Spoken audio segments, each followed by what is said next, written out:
Perang dagang China versus Amerika terus memanas. Mengapa China berani lawan? Indonesia justru mau negosiasi.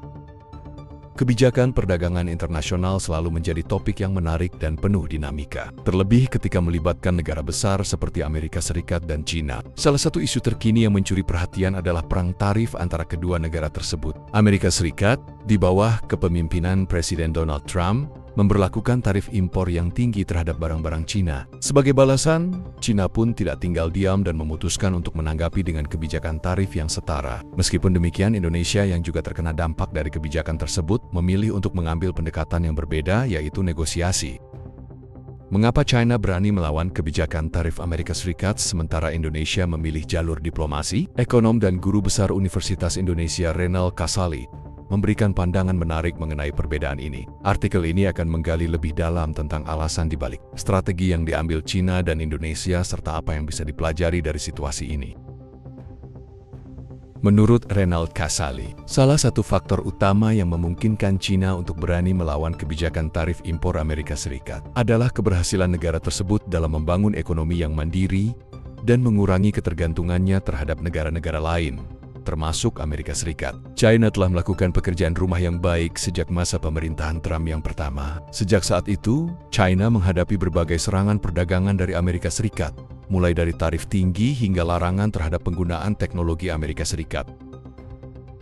China pun tidak tinggal diam. Di bawah pimpinan Presiden Xi Jinping, negara ini telah melakukan serangkaian reformasi dan inovasi untuk meningkatkan daya saing globalnya. Salah satu langkah yang paling signifikan adalah dengan melakukan diversifikasi pasar dan meningkatkan kualitas produk dalam negeri, termasuk di sektor teknologi dan otomotif.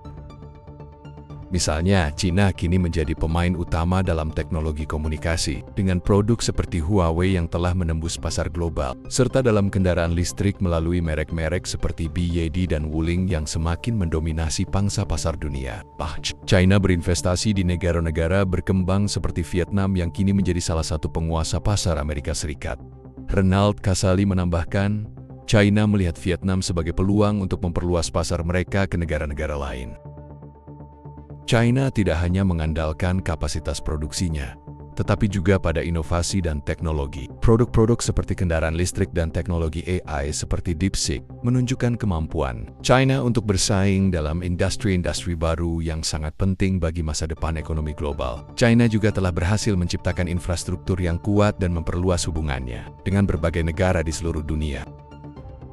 Salah satu keunggulan China adalah kemampuannya untuk menciptakan industri dengan biaya rendah, namun tetap menghasilkan produk berkualitas tinggi. Hal ini bisa dilihat dari efisiensi yang diterapkan dalam operasional perusahaan mereka yang mampu menjaga standar kualitas, sambil tetap mempertahankan harga yang bersaing.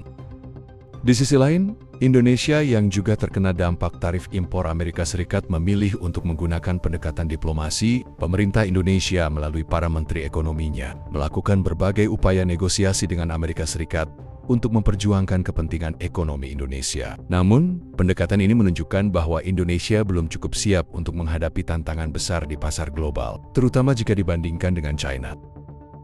Renald Kasali mengungkapkan bahwa Indonesia belum menyelesaikan pekerjaan rumah yang sangat penting. Indonesia perlu memperbaiki berbagai aspek internal, seperti pemberantasan korupsi, reformasi hukum, serta penyederhanaan birokrasi yang berbelit-belit. Menurut Kasali, hambatan-hambatan ini seringkali menghambat perkembangan ekonomi Indonesia dan membuatnya sulit untuk bersaing di pasar global.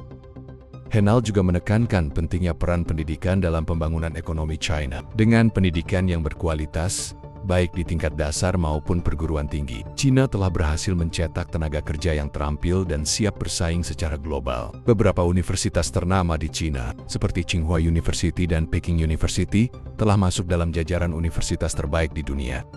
China tidak hanya mengandalkan teknologi, tetapi juga mengembangkan sumber daya manusia (SDM), daya manusia yang terampil dan dapat diandalkan. Ini terlihat dari banyaknya tenaga kerja China yang bekerja di berbagai negara dan membantu memperluas pengaruh China di pasar global.